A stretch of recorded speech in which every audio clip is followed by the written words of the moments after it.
Então, onde buscar esse conhecimento e para poder começar um processo de cura? Então, como nós vimos anteriormente, são 4 as raízes para remover os bloqueios, para começar a ter um processo, entrar num processo de cura. Uma das raízes é a rejeição, sentimentos de rejeição, sobretudo com pessoas próximas que amamos. Quando estamos em meios de familiares, de pessoas que temos algum laço afetivo, muitas vezes nos sentimos inferiores. Por quê? Porque tem uma outra raiz, que é a inferioridade. Começo a me comparar, começo a sentir sentimentos de autopiedade, autodestruição de si mesmo, não se valoriza, não valoriza as qualidades que tem, que possui. Por quê? Porque se compara. Toda comparação é diabólica. A partir do momento que eu me comparo, eu vou perceber que o outro é único, que o outro tem qualidades que muitas vezes eu não tenho, porque o Espírito Santo, ele gosta de variar. Deus nos criou, sua imagem e semelhança. Então Deus tem diversos atributos. Em cada pessoa, ele coloca os seus atributos que convier. Então não vamos achar pessoas iguais. Eu não posso me comparar, porque a partir do momento que eu for me comparar, eu vou começar a criar sentimentos de inferioridade. Então, quando esses sentimentos virem, que são raízes para um posterior problema, criação de problemas posteriores, eu devo fazer o quê? Rejeitar, renunciar estes sentimentos, esses sentimentos que virão, e não aceitar. Eu renuncio em nome de Jesus. Eu sou importante, eu sou única, eu sou amada por Deus. Esta consciência a pessoa tem que ter, porque caso contrário, o mundo é limitante. O mundo, ele nos limita, ele diz, você não é capaz, você não consegue. O não estará sempre na frente. E nós devemos tirar este não e buscar o sim. Eu sou de Deus, tudo posso naquele que me fortalece. Eu não posso por mim mesmo, porque nós somos criaturas, nós somos criação de Deus. Nós temos limites. Estes limites só podem ser superados para uma pessoa que é católica, que crê. Ela vai perceber que estes limites só serão superados a partir do momento que ela esteja em contato, ela esteja unida a Deus, porque só em Deus nós podemos superar os nossos limites. Se buscarmos ajudas externas que não seja Deus, nós vamos o quê? Quebrar a cara, porque inicialmente parece tudo muito bonito e florido, mas com o tempo nós vamos descobrir que aquelas raízes que antes não eram tão profundas, hoje se tornaram extremamente profundas. E a cura se torna um pouco ou quase sem solução. Bem, então outra raiz é a culpa. Muito sentimento de culpa. Por quê? Gerados por erros. Nossa vida é feita de erros e acertos, muitas vezes até de mais erros, mas devemos estar abertos a aprender com estes erros. Eu errei, sim. Onde eu errei? Por que eu errei? O que me levou a errar?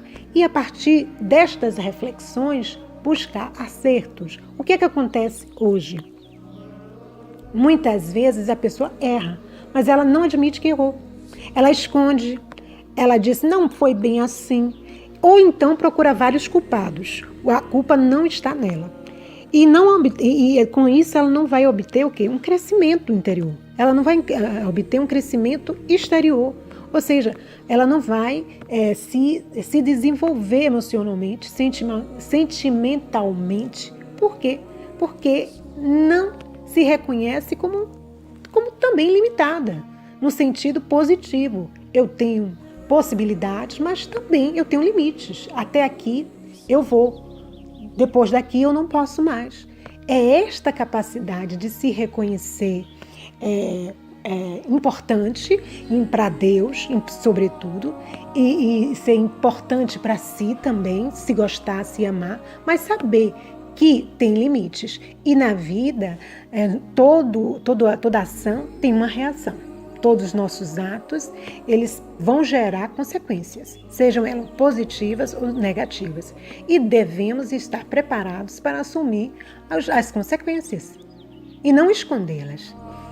esse sentimento, ele vai gerar, se não for curado posteriormente, sentimentos muitas vezes de depressão, de morte, né? E que devem ser abominados, que devem ser rejeitados, não aceitos. Outra raiz é o medo. O medo hoje é algo que acho que 99% da população mundial, ela vive com medo. Medo da violência, medo de uma série de coisas. E muitas vezes são medos até infundados, como medo de escuro, medo de bonecos, de animais, de insetos, de estar em multidão, elevador. São medos que a sociedade gera em nós. Nós estamos numa sociedade extremamente barulhenta. Até para gravar um vídeo, internautas, é super difícil. Eu fico muitas vezes procurando o momento exato para poder gravar um vídeo para vocês. Mas é porque nossa sociedade, infelizmente, está muito barulhenta.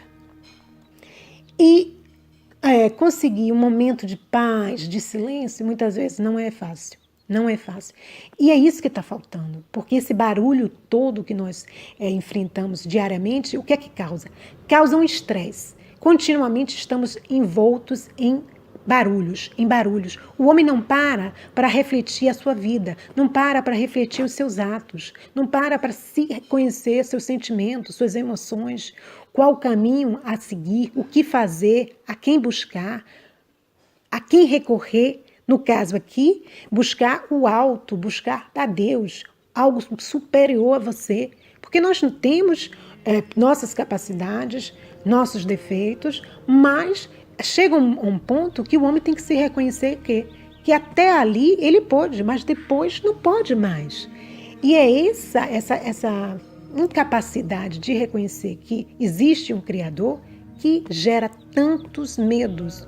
Hoje nós vivemos numa sociedade, como eu já disse, que promove. Você liga a TV, você liga os meios de comunicação, você vê muita coisa que vai gerar o quê? No final, medos. Então, na Bíblia, nós temos 360 vezes onde nós somos chamados a não ter medo. Não tenhais medo. Nós não podemos, de maneira nenhuma, permitir que quando esse sentimento, quando essa raiz começar a querer crescer, temos que arrancá-la. Ou seja, renunciar. Eu renuncio em nome e poder de nosso Senhor Jesus Cristo. Todo medo, eu não admito porque eu sou filha de Deus. Deus me permite ter coragem, me conceda a coragem. Né? Sede fortes no Senhor. Então, bem, identificados os sintomas e de onde estão surgindo, aí nós vamos começar um processo de cura interior, de orações específicas para a cura interior. Esse processo, ele é gradual. Ele não acontece da noite para o dia. Pronto, eu pego uma oração e começo a ler aquela oração e aquela oração, pronto, 2, 3 dias, uma semana, um mês, eu já estou curada. Não, é um processo onde você vai buscar o quê? Você que é católico, você que crê em Deus, vai buscar o quê? A confissão, a Santa Eucaristia, né? Fazer momentos de adoração, buscar orações de cura e, sobretudo, oração espontânea. Ou seja, onde você se coloca diante de Deus como uma criatura, como ser limitado, mas que Deus me ama, que Deus nos ama. E, portanto, meu Deus, que meus limites não me bloqueiem, não me limitem, mas que o teu amor, a tua força, a tua presença me faça sempre caminhar para frente.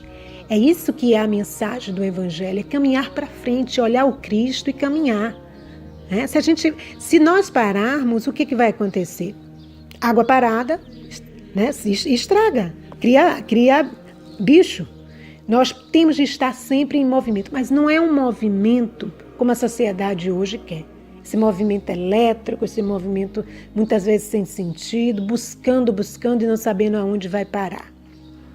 É um movimento em Deus, é um movimento cheio do Espírito Santo, buscando a interioridade, buscando aquilo que vai me fazer bem dentro, para que o meu exterior exale o perfume de santidade, exale o perfume de alegria, de paz, de bondade, de paciência, que são os frutos do Espírito. Bem, Se nós olharmos aí, irmãos, nós vamos ver que Jesus, tanto Jesus como Maria, passaram por momentos onde tiveram o quê? Momentos de rejeição, de medo, de perseguição, de preocupações, inseguranças, né? Jesus mesmo, ele foi muito rejeitado, inferiorizado, agonizou, maltratado, injustiçado, criticado, ignorado, abandonado, perseguido, sofreu invejas, calúnias, mentiras, incompreensões. Jesus passa tudo isso para quê?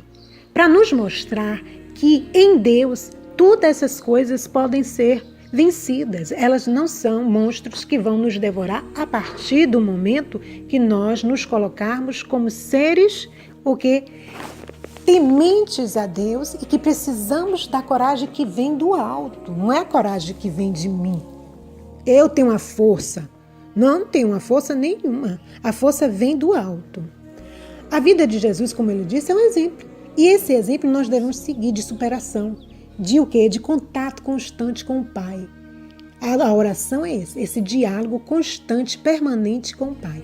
Por que muitas vezes a coisa não anda? Porque eu começo a orar, seja ela espontânea ou baseada em algum tipo de oração já escrita, e rezo 1 a 2 vezes, depois me canso, acho chato e abandono. Essa falta de inconstância, essa falta de constância, aliás, essa falta de constância gerando a inconstância, vai fazer o quê? Com que eu não me cure. Por quê? Porque é um processo.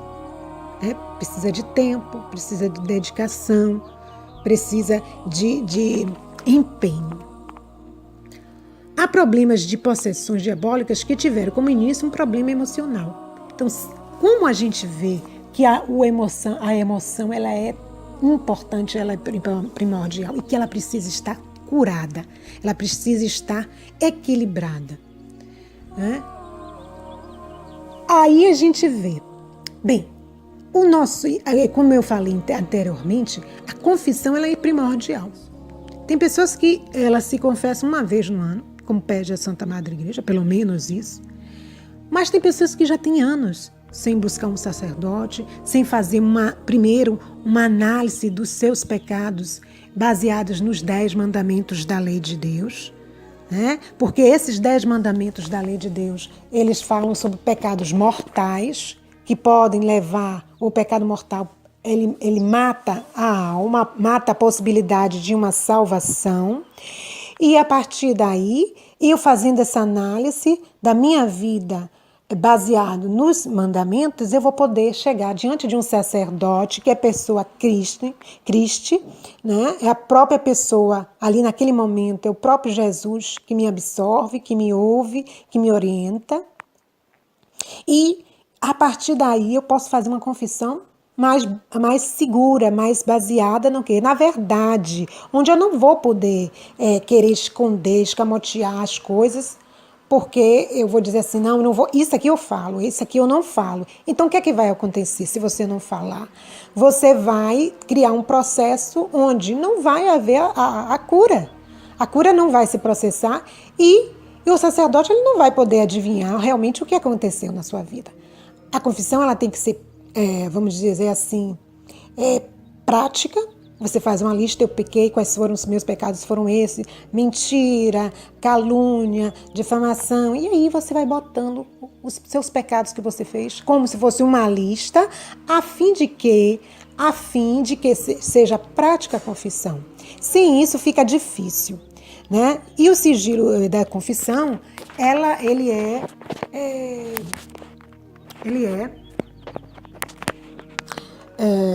vamos dizer assim, vital. O sacerdote ele não pode dizer o que você disse na confissão. Não pode, nem que ele queira. Né? Ele não pode, na realidade ele não vai querer, mas não pode. Então, listar os pecados, como eu disse, ser direto, não buscar muito rodeio, porque muitas vezes a pessoa confunde confissão com uma orientação espiritual. E não é. Uma orientação espiritual já é uma outra coisa. O pecado mesmo, depois de absolvido, deixa as raízes profundas arraigadas na alma, né, do penitente. Então, mesmo depois que ocorre a confissão, ele apaga os pecados, mas as consequências do pecado ficam. Então eu vou ter que o quê? Rezar pela minha cura interior. Para quê? Para que essas feridas, elas realmente cicatrizem e não fiquem raiz nenhuma. Então, internautas, a partir desse momento, nós vamos começar um processo de orações, onde nós vamos orar pela raiz da rejeição, da inferioridade, da culpa e do medo. Vocês acompanhem o nosso canal, que com certeza nós teremos orações nesse sentido. Espero que eu tenha podido ajudar vocês e nós nos vamos ver proximamente. Um beijo. Quem curtiu, né? Deixe sua opinião muitas vezes, ou deixe seu sinal de